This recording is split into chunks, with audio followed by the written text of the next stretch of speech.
Hello and welcome to today's edition of the Listening Lounge. My name is Nick Day and I'm CEO of JGA Recruitment Group, and we're specialist payroll and HR recruiters. Now, they say the quieter we are, the more we hear, and that listening is the secret to discovering the greatest of stories. So sit back, relax, and enjoy today's fantastic guest. Today, I'm joined by Colm O'Cuinneain, General Manager of EMEA for Greenhouse Software, who work with top tech companies, including HubSpot, Docusign, Wayfair, and more, to make hiring better by reducing bias and essentially just streamlining the recruitment process. Now, a recent economic sentiment survey of over 1,000 UK employees found that despite a recession being inevitable, 56% did not anticipate that this would impact on their wages. In fact, it discovered that many are actually hoping to see further increases next year. Well, Colm believes that companies should use any downturn in the job market as the time to meaningfully invest in hiring strategies so they're ready and prepared for when they need to ramp up again. What do the words human resources mean to you? I think that the world of human resources is changing rapidly away from the 20th century view of human resources as a compliance function. Colm, you haven't done your training. HR is looking for you to focusing more on the human side of HR, so the people side of HR. And I think that's massively been accelerated by the pandemic. So the pandemic has changed how companies view and value employees, where they work, and so on.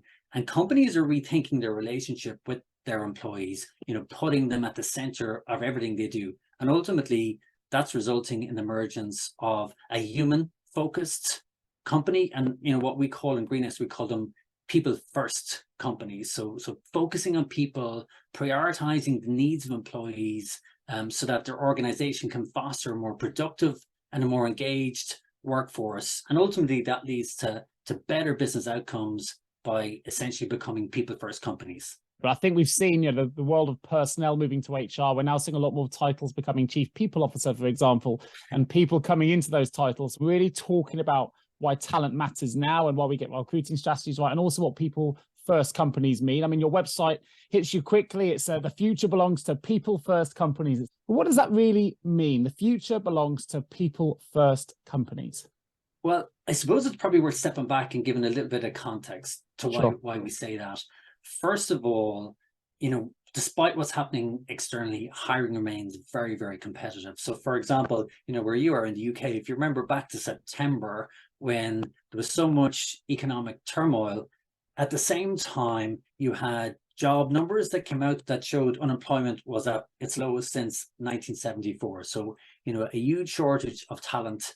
Then if you look at the economy and, the economic makeup of a lot of modern economies, there's a shift from, manufacturing to more a services economy. So ultimately that's a human capital focused economy. And then as I touched on earlier, the pandemic, that disrupted work massively. People exited the workforce, and companies started to understand the importance of talent. So where they work, how they work, who they work for becomes really important from a talent perspective, but also what type of company that they work for, and the values alignment that company has with their identity.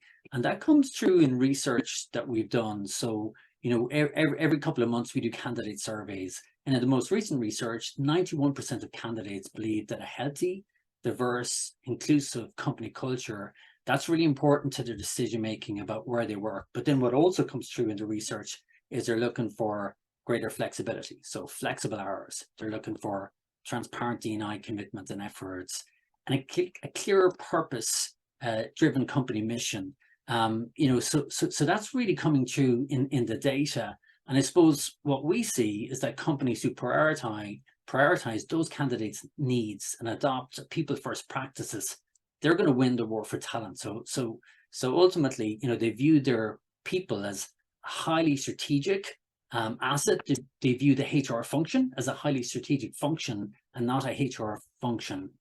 And ultimately, they do this to create a critical advantage for themselves. So what does that look like? Well, it means that companies who are people first, they act with intentionality about purpose, about values, about culture, including D&I. And Nick, I suppose that may be table stakes for you, but I met somebody for coffee yesterday. They're working in France and they're working with a startup that's raised 30 million. And he was going like, I've met the CEO and I'm trying to do some consultancy with them. and he has no company mission, he has no company values, so what might be table stakes maybe really isn't table stakes. Then they care about fair and equitable hiring as part of their competitive business strategy. What that allows them to do is, first of all, give everybody who engages with the company a fair shot at getting a job. And if you get a fair shot at a job, like, that can be life-changing for you and for the economic circumstances for your family. But as a company, by being people first and taking that approach, that allows you to tap into more diverse talent pools as well. So it gives you a competitive advantage versus your competitors.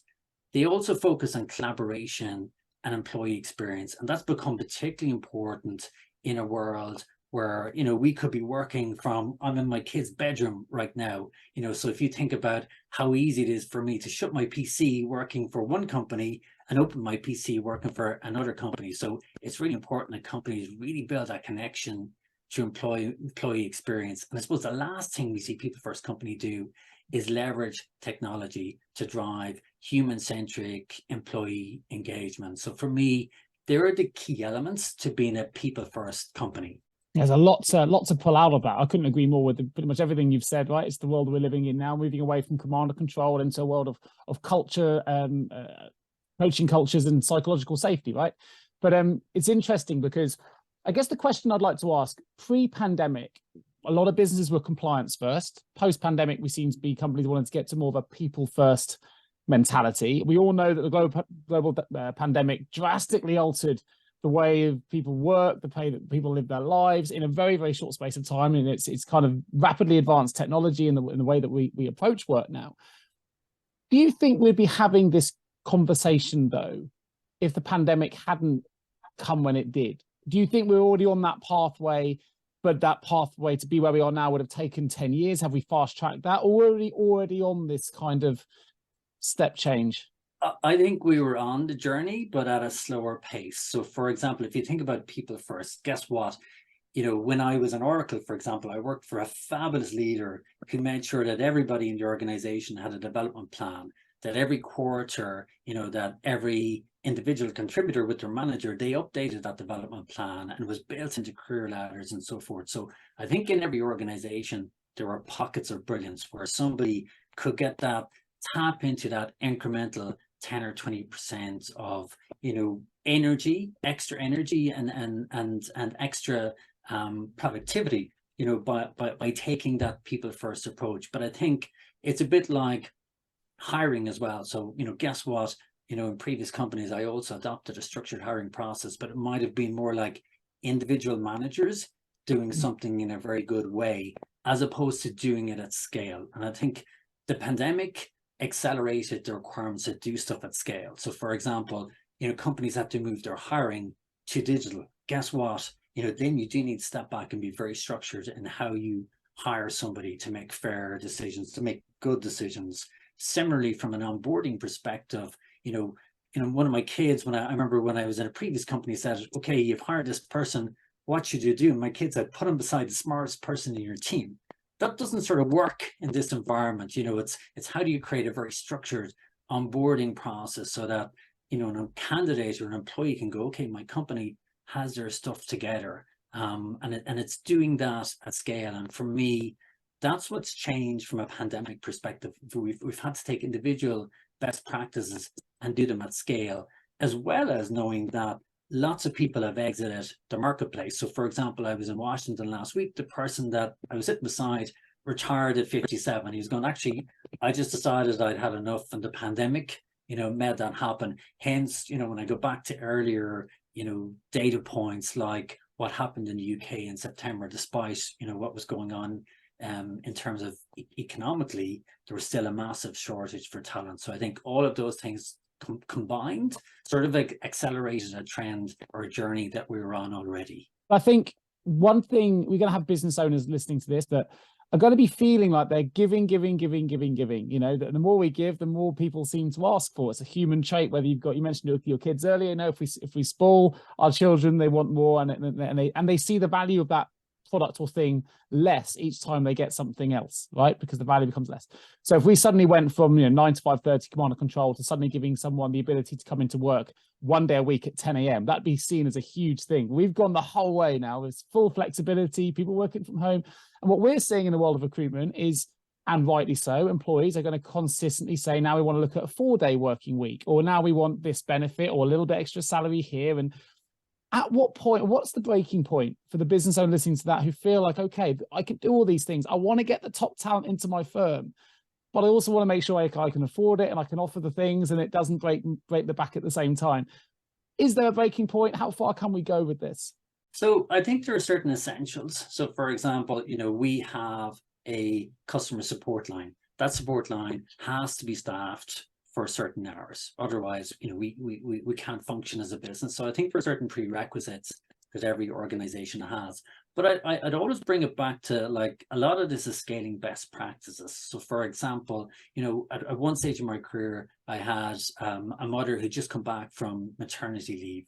And when her kid was sick, my view was, okay, if you need to work from home, that's fine. What I found by just behaving in a way that I would expect, my partner or my wife to be treated, that all of a sudden I got huge incremental loyalty, but also, people genuinely are goal orientated. So the work mightn't have been done by 5 o'clock, but it was done at a different time. And ultimately you're able to tap into that productivity. And I think that's what's changed, is it's not 9 to 5 anymore. People might work 9 to 12:30. They might go to the gym for an hour. They're back. They work on later. But if you've the systems in place to measure and to manage people in a fair way, I think it improves the deal for everybody. You get better, more energized workers who can plan their lives around their work, and ultimately, that creates the atmosphere, the environment where they're going to stay with you for a much longer period of time. Thank you for joining me on today's episode of The Listening Lounge. My name is Nick Day, and remember, every great conversation starts with great listening. Till next time.